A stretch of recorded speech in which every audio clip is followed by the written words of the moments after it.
of our webinar.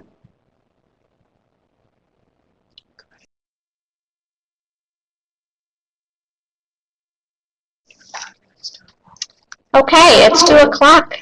We will get started with our first ICPN webinar. Thank you for joining us, and thank you for being part of the webinar today. I'd also like to thank the Illinois State Library for hosting our webinar today, and especially to Debbie Aggert at the Illinois State Library for our technical support today. I also would like to mention that this program and all ICPN programs would not be possible without the support of the ICPN Steering Committee partners and the Institute of Museum and Library Services. Thank you to all of you. Before we get into our preservation topic today, I'd like to share with you a brief history of the Illinois Collections Preservation Network, or ICPN. In 2009, a group of preservation professionals from several libraries, museums, historical societies, and other related institutions in Illinois received an IMLS Connecting to Collections Planning Grant. During the course of this one-year grant, these partners led discussions across the state to identify the preservation needs of collecting institutions. A survey of around 300 institutions revealed that there is a great demand in Illinois for preservation training and support. The survey information was used to write a statewide preservation plan, form the ICPN, and apply for an IMLS Connecting to Collections implementation grant. In 2011, Illinois was one of only 6 states to receive this implementation grant. Today's webinar is one of the results of that grant. You can find much more information on our website, including a list of grant partners and additional programming. Our web address is icpn.museum.state.il.us and will be posted on your screen at the end of this presentation. Briefly, some of the ICPN programming highlights are free in-person disaster recovery workshops throughout Illinois, in which participants will learn about disaster preparation, recovery, and response, and will even participate in a hands-on mini salvage exercise. Free fire recovery workshops, in which we will recover salvage and burned materials. And we also have compiled some tools that will be made available to institutions to borrow, to monitor and maintain their storage environments. We have data loggers, museum vacuums, and a few other useful tools available to borrow with no charge.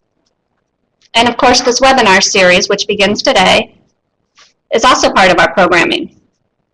Thank you again for engaging with the ICPN today, and please visit our website and let us know if you have ideas for future programming. Now I have the great pleasure to introduce our 2 presenters for today's webinar, Preservation Tactics on a Shoestring Budget. Jennifer Hain Tepper is the head of Preservation and Conservation Program at the University Library at the University of Illinois. She is trained as a book and paper conservator, and in her current position also oversees staff working on the preservation of photographs, audiovisual materials, and digital content held by the library.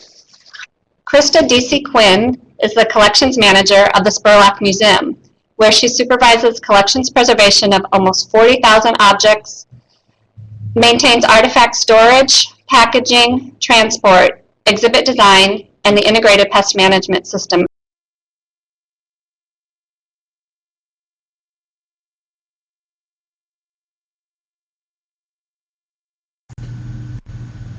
Great, thanks so much. Good afternoon. So this is our first webinar. It is indeed.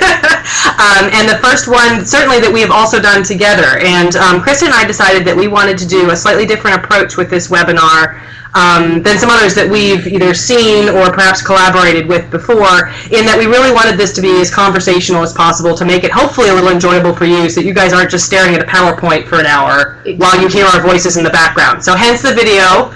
Exactly, and we also, this way, we're museums and libraries together. Correct. So Chris and I have a long history together, and we're pretty good buds at this point. We are. So we're going to be pretty conversational and casual. There is a chat screen, and we have 2 computers going here, so one of us will be chatting physically, audibly, and the other one can be kind of checking the computer chat, so that we'll be keeping up with that. And if there are questions that come up that we think the whole group would really benefit from, we'll probably go ahead and answer them orally as opposed to trying to keeping up with the chat. I agree. So yeah, this is casual. We've got a lot of good hints and a lot of actual shared ideas that cross between libraries and museums, although I admit Christa's a better MacGyver of random stuff than we are, but we have a pretty homogeneous collection. You have a lot more weird stuff. We do have weird stuff. And I also, if other people, at the seminar today, if you guys have tips, bring it to us and we will share with everybody else as well. Right. So, what I need to do is to pull up the appropriate PowerPoint now, because we've still got the intro PowerPoint up and not the new one. Okay. So, trying to figure out how to get our old PowerPoint off the screen. There we go. Thank you. Nope, stop. Stop.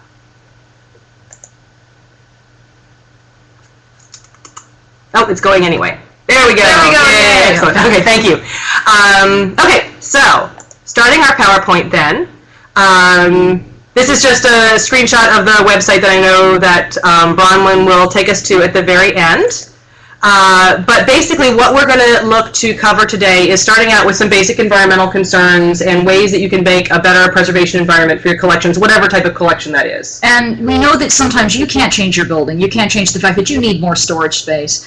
But we can talk about some things we can do on the cheap, and then we're going to move on to some storage and display ideas. Mm-hmm. Talk about the loanable equipment that Bronwyn already mentioned, and kind of go over what that kit has and how that could be valuable to your collections, and it's free and available to you if you're in the state of Illinois, although a lot of you aren't. I'm really impressed by how many people outside of Illinois heard about this.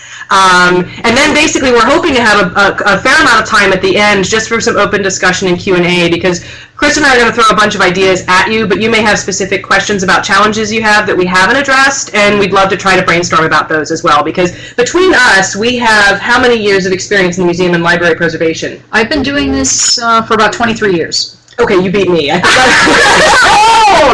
think I've only got 15 under my belt, but still, we have a lot of years of experience here. And although U of I has some great resources, we've also really had to be creative sometimes in doing the best to preserve our collections. So hopefully, with any question, we'll be able to at least come up with some ideas. Okay, so we wanted to start with the environment. Christa, you want to go ahead and start with this one? Yeah, I mean, what I pictured here is a pictured fire extinguisher. So, I mean, obviously, you're not going to fight a fire off with this, but it is a safety thing if you happen to have a small fire. Of course, you have to have training to do this. Most of your local fire departments will do this, but you should have some fire extinguishers on site. Plus, this is kind of something for you to evaluate your building. You should have the fire department in to walk through your building. Mm-hmm. That way that they can help you, advise you on things. Maybe you have too much clutter here. We all do that. Mm-hmm. And so this is just more of a reminder of, hey, get your fire department in, talk to them, have some fire extinguishers, get some training. They'll usually work with you on that. They'll definitely come over for free. Mm-hmm. And they want to see your building. They do. And so you want them to come over and do this. So that's where I would go first, okay? Yeah, makes sense. Second off is going to be energy efficiency. Preservation environment and energy efficiency sometimes actually go hand in hand. A lot of people think that a good preservation environment is going to be really expensive. Yes. And it can be. Certain elements of it can be, but there are certain things that you can do that actually promote preservation while actually conserving energy. And the first and foremost is turn off your lights. Sure. Dark is better for collections. So that's number one thing. Temperature and humidity? Temperature and humidity. I mean, you and I have both attended the IPI. Mm-hmm. We can talk about Image that. Permanence Institute. And they're having some free workshops available. They're doing round 2. Mm-hmm. But what it is you really want to know your building. So if you can keep it colder, that's better. So for example, if you have a carton of milk and you put it on the countertop and you have another carton of milk in the fridge, which one are you going to want to drink? In about 4 hours. Yeah. You're going to want to drink the one that's a little bit cooler. So you want to keep your environment a little bit cooler if you can. And pretty much if you can set temperatures cooler, that's better. And also just realizing that you don't have to keep, you may be able to, depending on your HVAC, mm-hmm. you may be able to set your limits a little bit higher and lower at night, and that's what we're finding out. Were you part of that study that did that? We weren't part of the formal study, but we have certainly been participating in the discussions. One of the big discussions right now in the museum and library, cultural heritage preservation, is understanding that some shifts in temperature are actually okay. For the longest time, everybody kept praising the absolute flatline environment that said that you had to have as cold as you could get your system to run, 50% or 30% or whatever. Museums was about 45 to 55. Libraries tended to be a bit drier. It's really has to, but that's really tight and hard to maintain. It is, and you need a really expensive system to be able to do that. So they're actually saying for preservation purposes, especially with seasonal shifts, that is completely acceptable now, and that any type of object, except for perhaps like, I don't know, chiseled Roman glass or something like that, is going to be able to withstand slow seasonal shifts in the environment. But the most important thing to understand with a preservation environment as far as temperature and relative humidity is concerned is know what your system is capable of. Yes. You can bang your head against a human comfort system trying to get it to provide preservation quality environment, and it's simply not capable, and what it's going to end up doing is actually creating really dramatic shifts in your environment, which ends up being worse. Yes. So for no cost, what you need to do is you just need to talk to the engineers or the facilities guys who understand the air conditioning system that you have, even if that's just window units, and understanding what they're capable of and working within those parameters to get the most stable environment you can. Completely agreed. You really need to become best friends with your with the service people who service your building. So you want to be able to talk to them. They love talking about this stuff. We just had our building recommissioned, and they love it that we are into their HVAC stuff. And we're learning more about our system than ever before. I've been doing this a long time, and it's really wonderful to be able to say, okay, I understand now how you can pull in some outside air some of the time, and you don't have to be heating or cooling it, and how we can maintain as more of a stable temperature. We are wasting a lot of energy. Yep. And let's face it, in the end, we all have to pay our bills. Right. So you just really need to know what your system's capable of. And you and I both highly recommend the Image Permanence Institute workshops. And they will talk to you about how to really work with your building. Right. And for very little cost, environmental monitoring is a really good first step. Yes. But we'll talk about that later. Yes, that's another workshop. Okay, so door sweeps. Okay, so this is part of integrated pest management and of energy efficiency. So what I'm showing you here is I'm showing you one of those bristle door sweeps, and what it does is it prevents pests from coming in. But it also keeps an environment. If you have a bunch of air going in and out of that area, that's also costing you energy, and it's causing those waves, those fluctuations. We found that we had about, I'd say, a dime-sized hole in one of these. And we had an entire trap filled with insects. Phew. Yeah, I know. And then after we got it fixed, maybe one or two. So they use that as a super highway. It doesn't seem like a big hole to you, but to a small insect, it is. So you want to really put door sweeps down. It's a really cost-effective solution. Put it on your storage. They do have ones that are great for historic museums that are wooden. They don't look as industrial as this one. So do you guys put gasketing in door sweeps where you can? Wherever we can.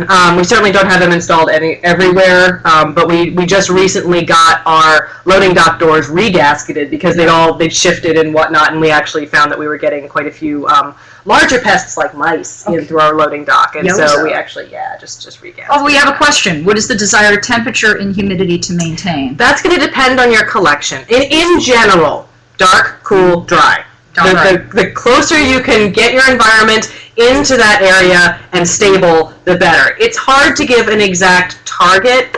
For a book and paper collection, they would be happiest if they were frozen at about 35% relative humidity, but that's not feasible for anybody. Well, I mean, it's not functional for anybody.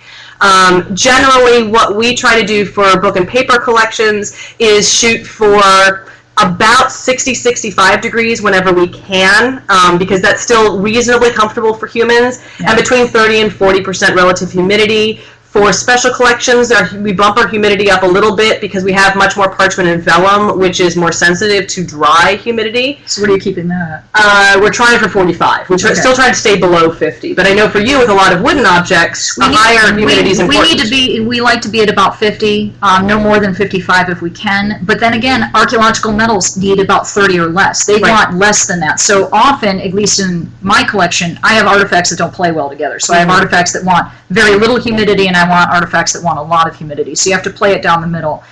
We don't have humidity controls in my building. So right now, our building's way too dry. So we're working with what we have, but my humidity in my building, its new building, drops to 10. Yeah, ours does too, but we're in an old building, so I mean. Yeah, and it's not, so anyway, what you want to do is try and maintain it as stable as possible. Right. Get it as dry in the summer as your system is capable of doing. If you have an HVAC system, not just window units, but even window units do this to a certain degree. In humid weather, most systems will dehumidify to a certain level. So you should be able to stay away from super, super high humidity. Yeah. The problem with most of us, especially in the Midwest, is that our winters get really, really dry, and most systems, unless they are built for a museum or preservation storage environment, do not have the capacity to humidify, because people are comfortable with reasonably low humidity. Books and materials are not. And so that's a battle we're always battling against. And you can look at purchasing things like local humidifiers. In extreme cases, the challenge with them is they do create spikes. Yes. And so you've really got to watch your environment. If it gets super dry and you need to use one, do so, but make sure that you understand how much fluctuation that could be causing. And you need to maintain it. You need to keep it properly clean, because you don't want to add a mold source into your area. No, absolutely not. Okay, so moving on. Okay, so what I want you to be able to do, and this is free, all of you can do it, walk around your building. Mm-hmm. Really know what's going on. So this is like, what I do to do weather stripping is you can do it in cold weather, hot weather. You walk around the outside of the building. You actually feel around your windows, see if there's any air coming out. Or take a sheet of paper. Because if you take just a sheet of thin paper and put it up against your windows, it'll flap if there's a draft. Sweet. Yeah. Okay. You can also look at if there's any of that kind of thing, but also you could check for if there's any openings. I usually use a flashlight with a partner when it's kind of so you can see it. Mm-hmm. But you want to walk outside your building, and don't just walk around your building once. Walk around it each season. So I always walk around after it rains. I want to see, are my gutters failing in a certain way? Mm-hmm. Is water going away from my building? Mm-hmm. And you can walk around your building. You can't do your preservation job if you don't know your building. Right. And so you really need to be able to say, okay, I've walked around it, I know what it's like in the winter, okay, I have icicles forming in this area, and also, danger for patrons and that kind of thing as well. You want to be looking for that. But this way, you understand what your building is capable of, because you can have a great HVAC system, but if you have no gaskets on your doors, you don't have your weather stripping and your cracks sealed, then you're really in trouble. And I realize a historic house museum is going to have harder time doing this. Right. But you still want to know where the problem areas are, and you want to know if things have changed. And that needs constant observation to be able to hopefully notice things when they start going wrong, before they become a huge problem. Roof leaks are a great example of that. Catch it early, it's annoying, and it's a minor problem, and it needs to be fixed. Yes. Wait too long before you notice it, you've got a major problem on your hands. Exactly, and that means that after a rain or during a rain, walk outside or walk around and go into your mechanical rooms. Mm-hmm. I was recently in a museum, and they had never been in their mechanical room. Ever. And I'm like, really? You have never walked in there? You're not curious? I mean, but you should be in you should walk around those areas. Those are the kind of things you really need to know your building. Right. And that's low cost. Right, absolutely. Okay, maintain good air circulation. So have fans. We have a really high ceiling, and we were getting condensation, and we actually were having raining in our gallery. So we put in, new building, we had some HVAC problems. So we have ceiling fans and that kind of thing. So we maintain good air circulation. Definitely, you don't want dead air sitting in your storage areas if you can. Right. Because that's areas where mold can actually take root and that kind of thing. And we're a beautiful example of that. We actually had a mold outbreak in our rare book room, and our humidity was higher than we would have liked, but actually not all that high. The problem was air circulation. The problem was that we had these stale pockets where we're actually building up humidity because we didn't have sufficient air movement. And so get fans going, get your air moving around. It equilibrates your environment so you don't get these little pockets, you don't get condensation. It's just generally a good and for those of us who I don't have big cavernous spaces like you do, but you get this stratification of temperatures, and that keeps your temperature mixed all the time so that you don't get... Well, let me ask you a question about this. You have high rack storage. It's like 40 feet high. How did you guys have your air churning in there? We do. That environment in our high density storage, which is super duper tall, is actually built to have air circulation. Okay, so it is going around like that. But if it wasn't, like we have really tall ceilings, so here you're seeing about a 30-foot ceiling. We needed to install fans to do that. Yeah. No, absolutely. Blinds and shades. Yes, you can do it. It's inexpensive, but we happen to have, you see, you know, the slide on the right here is, we had, our architects decide to put a giant window in right in our gallery. And the shades are drawn all the time because it will fry our artifacts. Right. So, you know, put in blinds, put in shades. Also, it keeps you from getting thermal gain in, you know, in the summer. Right. So that your air conditioner is not working harder. Right, because when sunlight, I think most of you have probably experienced this, certainly when the sun comes in through your big windows, hits an object, that object starts to get hot, and then your HVAC has to work a whole lot harder. So the more you can block the light coming in from your windows, the better for your collections and the better for your environment. Cheapo, I mean, the shades that Christa has pictured here are beautiful, not super cheap shades. But honestly, a piece of plywood or, you know, a sheet or, right, I mean, anything that will block light will work.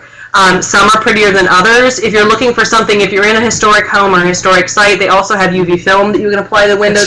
That isn't going to block all the light, but is at least going to block the UV, which is by far the most energetic and damaging of the light that comes in through the windows, so it'll at least negate it, but still look like a window. But the shades that Christa has pictured, let me get my arrow here, has pictures here. Yes. They're fancy. Are fancy, but they also, you can see through them, so you still get that effect of a window.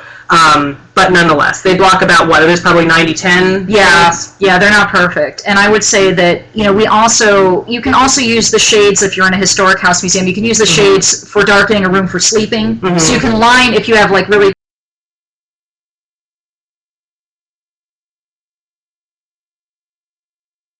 pretty historic curtains, you can always put that in the back of it. So you can do a liner so that you don't see that, because it's kind of ugly. Right. And, you know, do that kind of thing. Right. Dan brings up a good point. He says to remember to allow some time for your artifacts to acclimate to their new environment. And that is really important, because things do shift depending on what sort of environment they were in versus a new environment. I know for the library that's really important because we do have cool storage. And during the summer months, we definitely have to allow for acclimation time from cool storage to going out to our patrons, because we can actually, we allow a minimum of 6 hours, but we do it in a cooler, so it's a more buffered environment. And we just use the styrofoam. I've actually got one. We just use this. We're doing the show and tell here, but we just use styrofoam coolers. So I thought you were just partying today. No, to acclimate materials that were in cool storage, so that we can reduce the likelihood of a rapid shift in the environment and the possibility of condensation or something like that. So we usually allow 24 hours, so we may move it to another area, buffered area, before we move it in. So we do usually about a 24 hour shift, but we also have big weird things. Right. They won't fit in that cooler. Absolutely.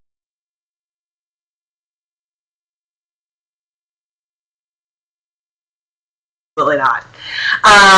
Let's see. D asks, won't UV protection on windows do the job, or do we also need shades or blinds?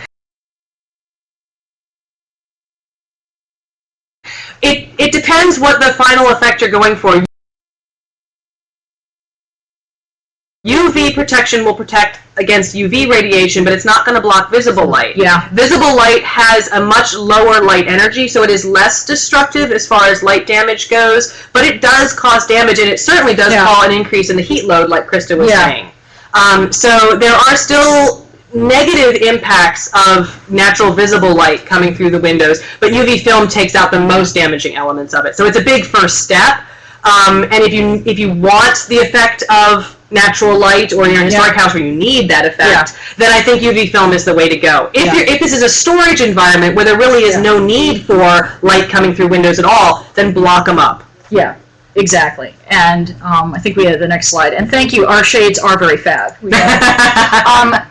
Here I'm showing you that you could put filters on the light that you are using to display pieces, because yes, artifacts and books love it when it's dark. Yes. But you know what, we don't get to see them then, and our patrons don't really like that, or our visitors. It's really hard to find a book on the shelf when it's dark. It is, and you really can't read it, and you really can't see the artifacts. So what I'm showing here is that there are films, and so this here, can you see the arrow? If you click, it should move the arrow. Okay, so that is actually film that's also on the left there that we put inside our cases. But if you're using the UV film, it needs to be changed. Right. You know, you can't just leave it up there for 10, 15 years. I know we all get busy. You need to monitor the light, you know, do a test reading before, do a test reading after you put the film in, Right. and then every year just go back, take a test, make sure that it's not failing. We also put filters on our incandescent bulbs. You see those up above here. So we do put filters on those to reduce the light. We've explored walk-up lighting, but it's really expensive, so that's why it's not in this presentation. But yes, if you can do that, great. Or if you're in a historic house, you could turn things off. Our colleagues over at the Sousa, Archive, they end up putting dark blankets on top of their cases when visitors are not there. Right, kind of like putting a bird to sleep at night. Yes. But it works. Yeah, it does work. And the library does very similar things. We do try to use either lower UV emission bulbs whenever we can, or we use UV blocking film on our bulbs. But the number one thing is just to turn the lights off when the area is not in use. And we don't have to worry as much about exhibit space. We do have exhibits, but for us, of course, the preponderance of our stuff is in storage in our stacks, where we basically always instruct the patrons to turn off the lights when they're not using a space, and periodically sweep the space to turn off the lights in unused spaces. Yes. But good housekeeping is Good critical. housekeeping is critical. And you have such happy housekeeping staff. I do. This is Robbie Wood. He's retiring this year. I'm going to miss him. But make best friends with your janitorial, or we call them here at the university, your BSW staff.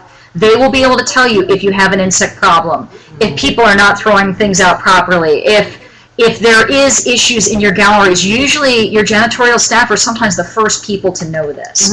So we make really good friends with them. We want to know what's going on. And Robbie is one of the single most important people in the museum for our preservation efforts. If he's not cleaning up and taking care of everything after events and things that we have, we're going to have food buildup, we're going to have pests in our museum. He takes really good care of our staff. It's also really important that you're communicating with them to know what kind of cleaning products they're using around your museum or library. We actually just had a very unfortunate incident with Floor Stripper. No. Yes, and a library collection, because and that was something that we were perfectly aware of, but we didn't think it would go quite as wrong as it went, and it turned out the machinery was faulty and actually sprayed some stripper onto our collections. But it's really important then that we talk to them and find out, what did we just get all over our books? But likewise, just with cleaning shelves, with cleaning the floors, you want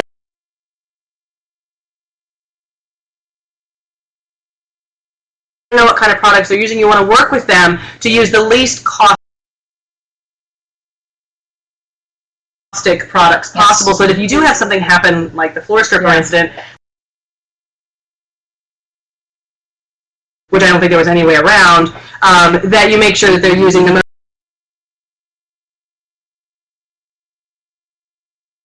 most appropriate materials around your material. Yeah, we had a few years ago when we were at our old museum,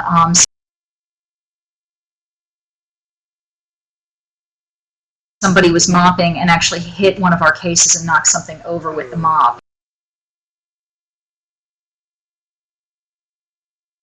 You know, because it was a pretty unstable case. So also knowing the BSW, talking to your janitors, so they know not to just go through and just really sweep fast and hit cases. You know, have them have buy-in so that they help protect the artifacts too. They're part of the staff. They're there. We have a question on: are there UV filters available for CFLs?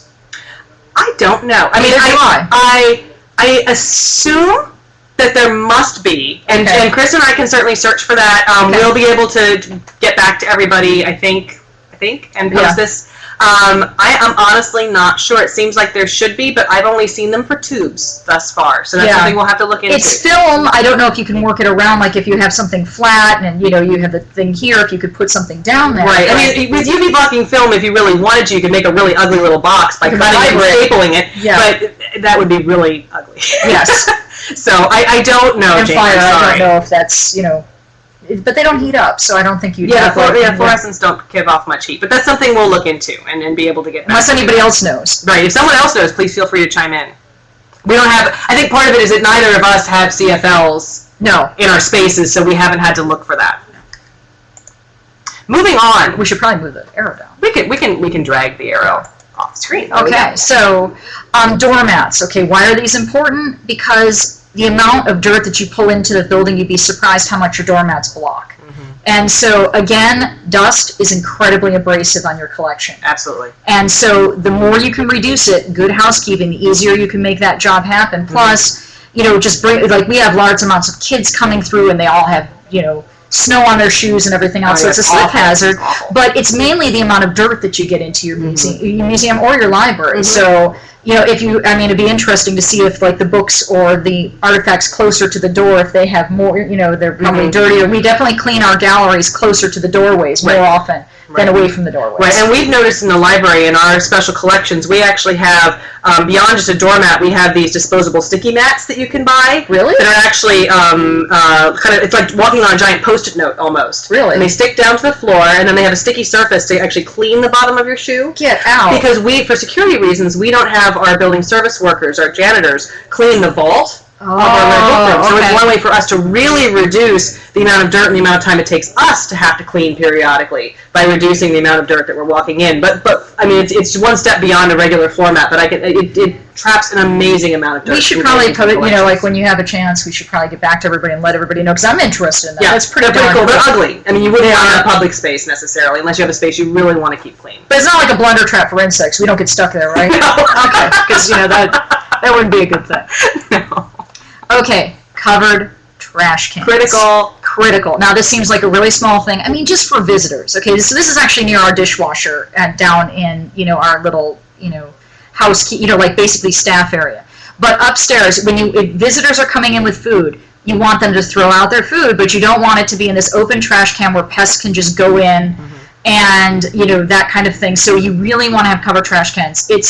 I'm not saying it's cheap, but it will save you a lot of work in the long run. It really will. For a pest management viewpoint, covered trash cans, plus housekeeping, and it's just nasty to look into a trash can. Yeah, it's just a cleaner environment all around. So, all right, now we're going to move on to storage and display. And Krista's best friend is not me, it's foil.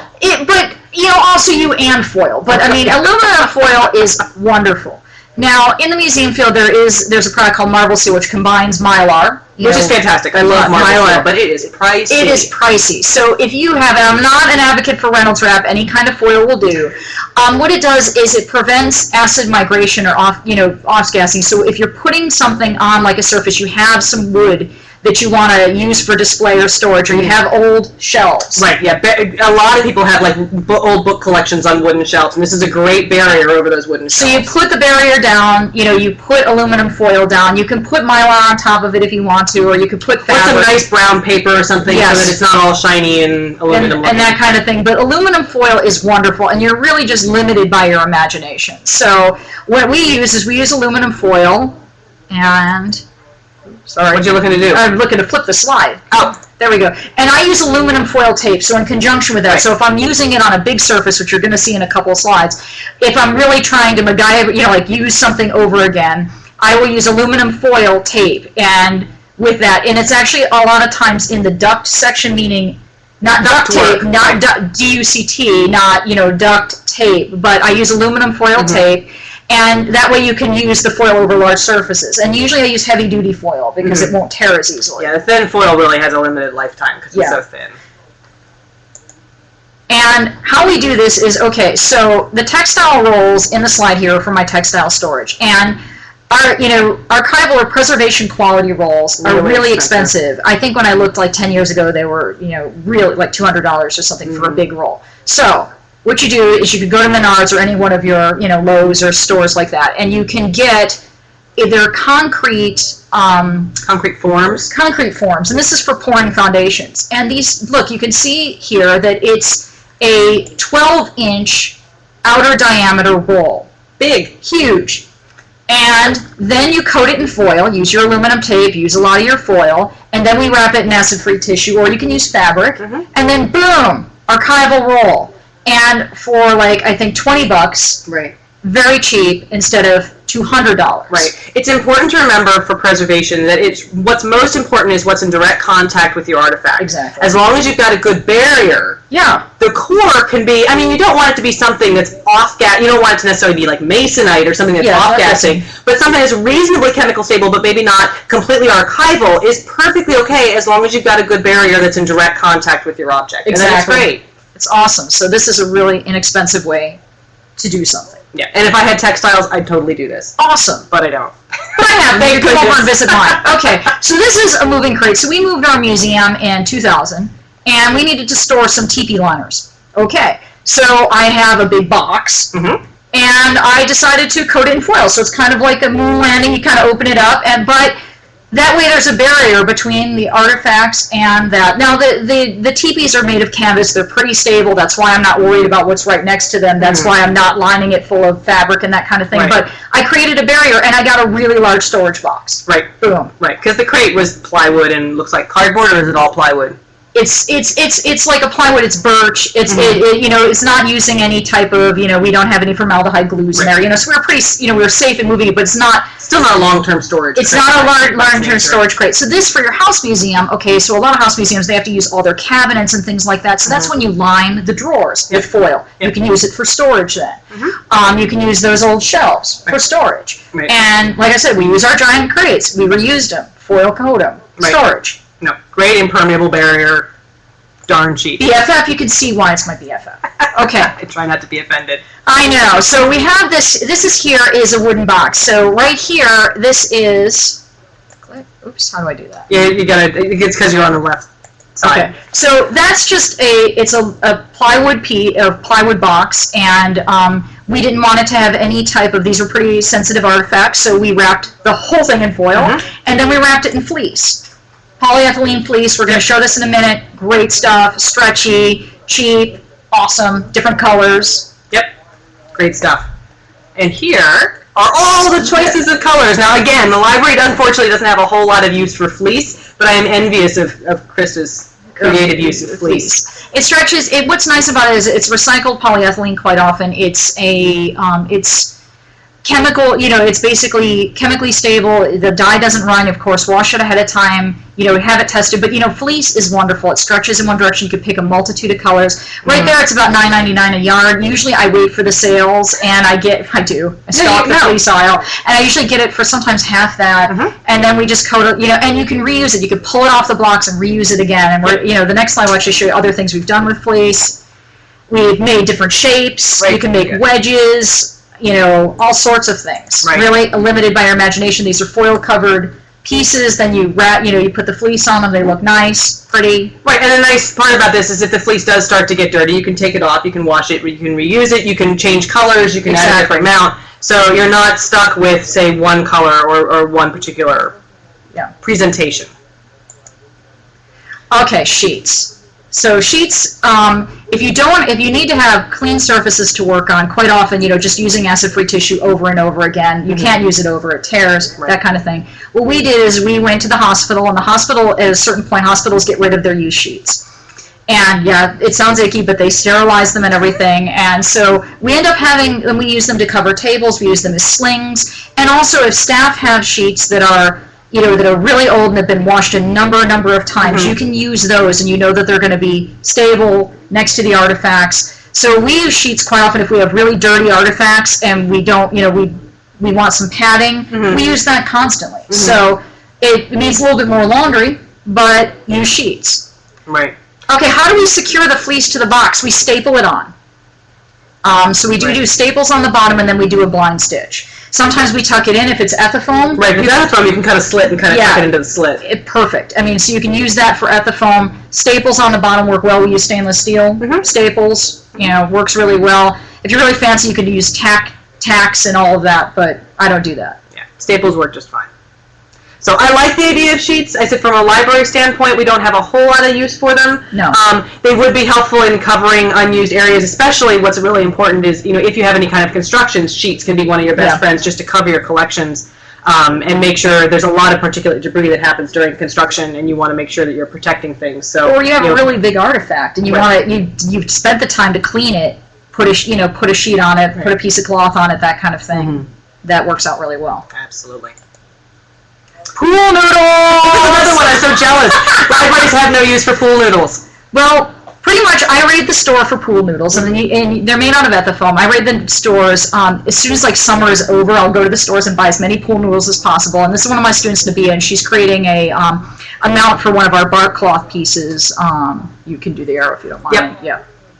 Right there, bark cloth noodle. And she's basically patting the noodle, and then we usually get the round ones, and then if you go to the other slide, right next to it, we're building mannequin forms out of it. So that's fleece that's covering pool noodles, and we're building up flesh there. That's super fancy. That is fancy. It is fancy. But you're just limited by your imagination. Have fun with the pool noodles. We happen to use those quite a bit. We also use EFE foam tubing, and what this is it's polyethylene again. This is a storage mount here, and it's just using the tubing in different size. We buy it in huge rolls. If you buy the EFE foam tubing instead of from the archival preservation catalogs, it's for weatherizing homes, and we get them in these huge spools, and then play with them. And I actually brought some today. Yeah, well, let's show them because you got some cool things going on with those. Okay, so. Alright, so it comes in different sizes. So we have big, thick size, very teeny sizes that you can just, glue together. I learned this tip from the Oriental Institute. So you see in the slide, we used to sew them together, and, because sometimes the thicker tubes, they want to pop apart. The tension, so we'd sew them together, and then we'd take twill tape and roll it around. What we found out from the Oriental Institute, and they're brilliant, is that they would actually cut a slit in their tube. Okay, so here we go. Are you going to actually do this for it? I could do it for us. So we cut the slit. Good thing I have knife skills. Ta-da. Oh, where's my twill tape? Got it. Okay. And you can tuck the twill tape in. This may take a little bit long, so I will just show you. Here you go. Kind of like a cooking show, magically it's done. Take it. No, this is brilliant. And tie it. And then look.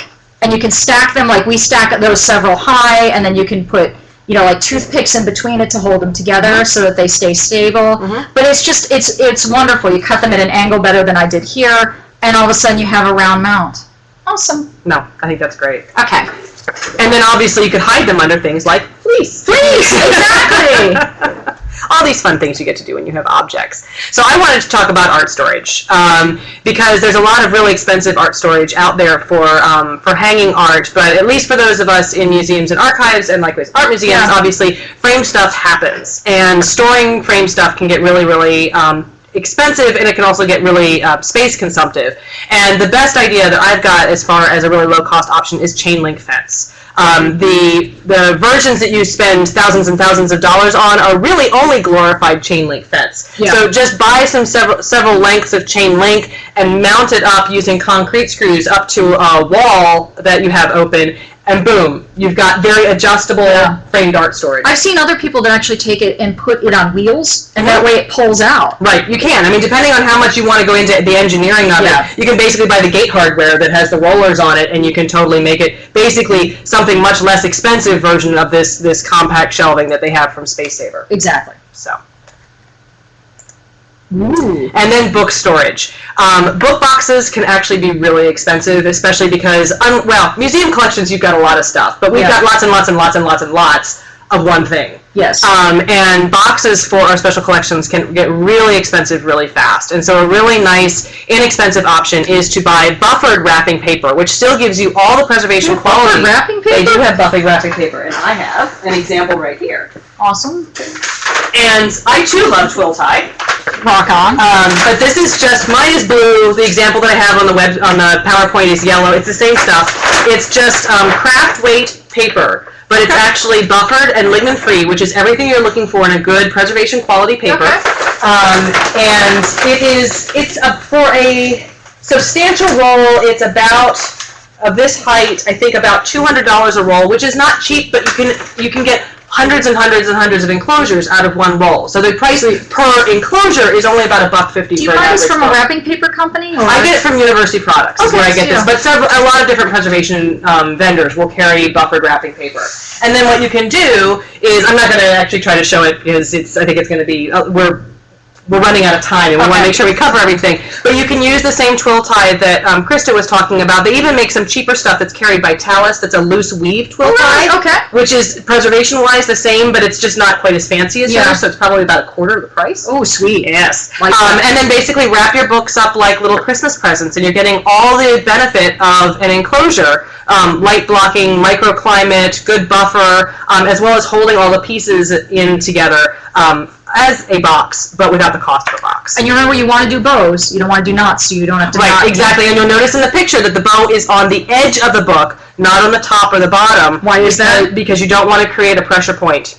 Okay. So there actually is a website here from Harvard that actually has step-by-step directions on how to tie a book. Oh, nice. So if any of you are interested, Harvard has told you how to tie a book, and it's a great little website with good illustrations.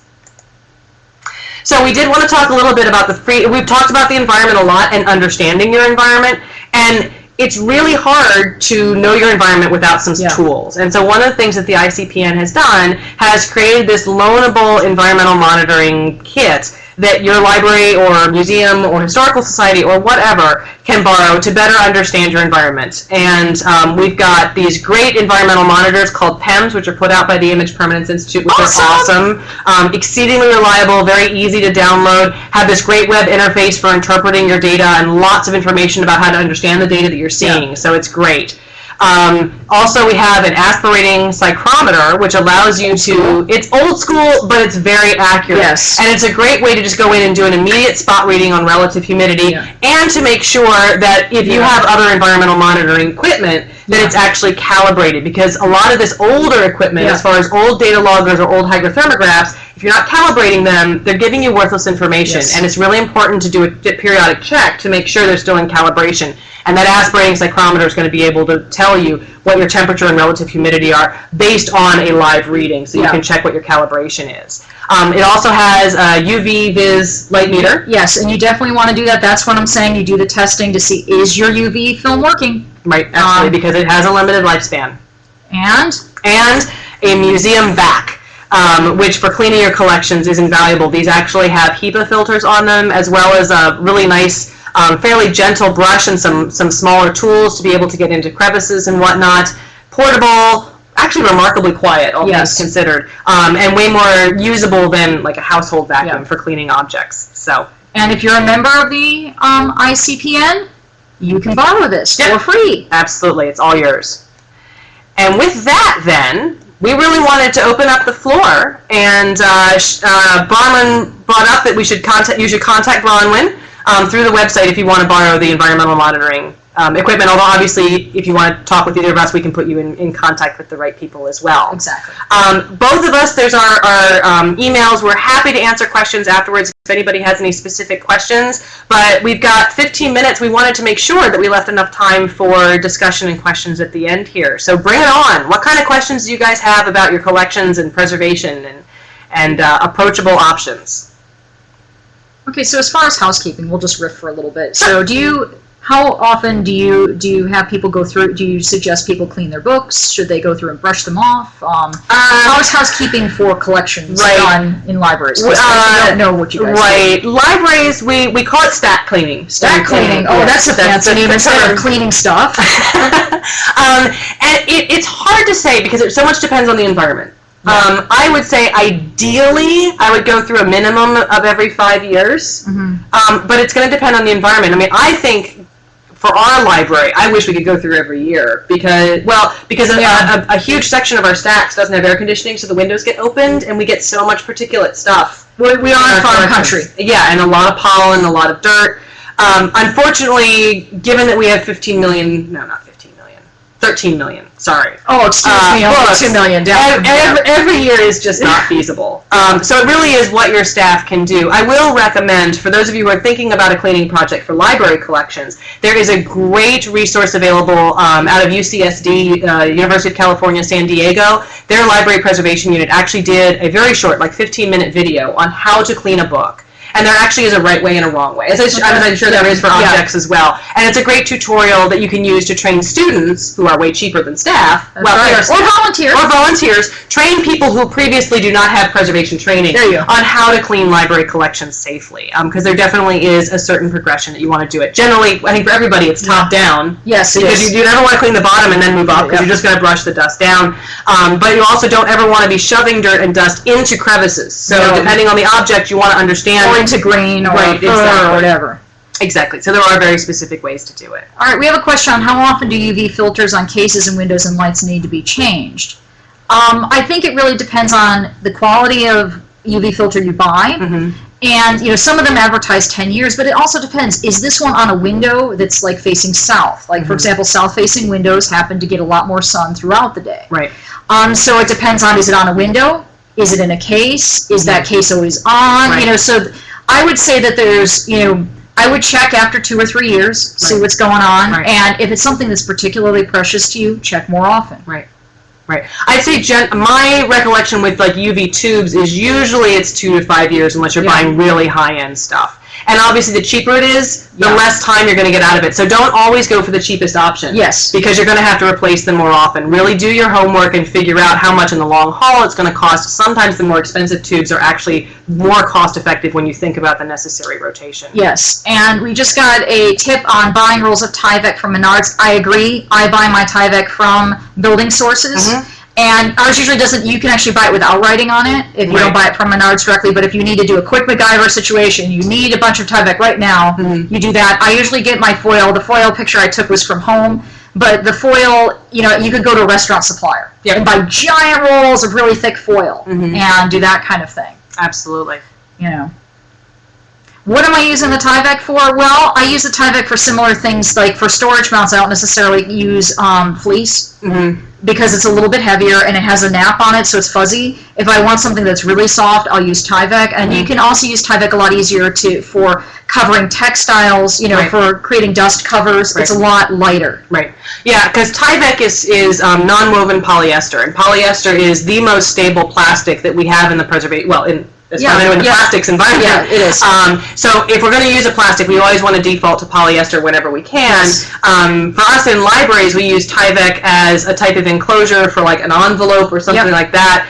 In instances where we need something a little bit more durable than paper. Yes, and it's true. Tyvek does make great table covers. I'm just a little bit cheaper than you, Nicolette. So I tend to use sheets because I can wash them again. But you can wash Tyvek. It doesn't, it wipes down really easy. It does wipe down really easy, and it's vapor permeable, and even though if you ever wore Tyvek's, like hot as crazy, and tags as well. You can get archaeological tags. They're really, really sturdy. So if you're dealing with wet collections, Tyvek tags are awesome.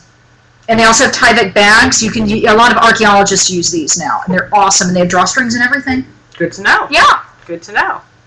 Any tips from other people? I mean, if you're going to have questions, any tips that people have been rolling them in. Right, exactly. So keep them coming. That helps us too. You didn't know that we have Tyvek bags now. I did not. Yeah. I'll have to think of a use for Tyvek bags. We use Tyvek envelopes all the time, but drawstring bags, I'll have to think of a use. Well, maybe a book, zip it. I don't know. Anything else? We also use Tyvek, just to add to the many uses of Tyvek. When we're packing rare books to ship for like exhibit or something like that, we'll actually wrap them kind of like we're wrapping them in paper, but we'll wrap them in Tyvek. And that way, because we don't always have as many shipping crates as we'd like to have, it creates an impermeable barrier. Should materials get wet, it creates a block if things are left, say, on a loading dock. They shouldn't be, but you can never control that sort of thing. Creates a vapor barrier to make sure that things aren't subjected to extremes in humidity. Yeah. Yes, you can use tubing with, can be secured with a heat gun, and yes, careful not to burn yourself. I have done that before.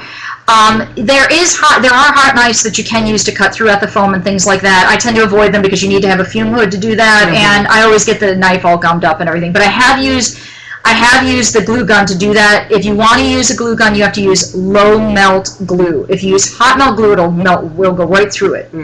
Not good. Good to know. Any suggestions on storing saddles? I'm going to give that one to you because I don't have that many saddles. You don't have that many saddles, really? You throw out 13 million books here and all of that. But all right, storing saddles. I mean, what you can do, depending, we saw those giant tubes from Menards. Depending on how thick it is, you may be able to use that. You may be able to build something, like use that, cut it in half, build it out a little bit. You could take one of those tubes and build it up with some ethafoam. So like imagine taking some pool noodles and kind of stretching it over that to build it up a little bit, cover it in fleece, and then kind of put it on sawhorses almost to kind of hang it up so that you don't, because the saddle has parts that are hanging down, you don't necessarily want to put stress on those. Right. And you can always use twill to kind of, if you're concerned about the stirrups, I think they're called at the bottom, like weighing it down, you can always tie that up towards the top and into the actual mount itself. Cool. You're jealous that you don't have saddles. I do. I have 2 camel saddles in my collection. Awesome. Yeah. Yeah, I've got no mummies, no saddles, nothing. Man, but you come over and visit my stuff all the time. I borrow your books. So there you go. I see people typing, so. This is great. Let's see. We firefighters use Tyvek suits for hazmat runs. Absolutely. Barrier between mannequin and say a valuable period. Yes, brilliant. Yes, you could totally use that for, a barrier. You want to watch the zipper? So make sure that you put something over the zipper so that the zipper doesn't catch if you have a really delicate historic costume. Right. I would put still, if you're using like one of those bendies, those polyurethane foam mannequins, they're not good to be next to artifacts. They outgas. Oh, really? So you really have to, a Tyvek may not be enough. You may actually have to do foil or some type of plastic wrap around it and then put the Tyvek suit on, then